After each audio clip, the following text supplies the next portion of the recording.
अशा कार्यक्रमात ज्यांनी या कार्यक्रमाचं आयोजन केलं अशी कुंटेजी,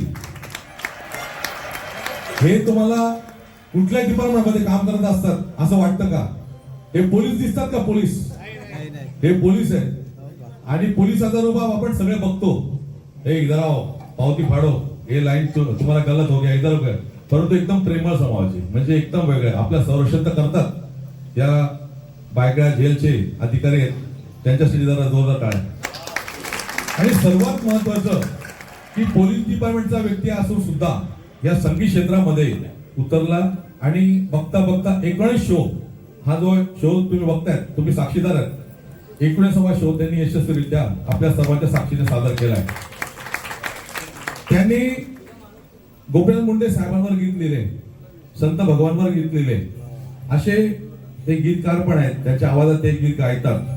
असं त्यांच्यासाठी आपण जोरदार टाळ्या वाजवून आज त्यांनी या कार्यक्रमात मला प्रमुख अतिथी म्हणून जे मान दिला त्याबद्दल मी त्यांचा खूप खूप आभारी आहे आणि आपल्या सर्वांचा पण आभारी आहे. तर माझ्यासाठी जोरदार टाळ्या. थँक्यू.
रूप तेरा मस्ताना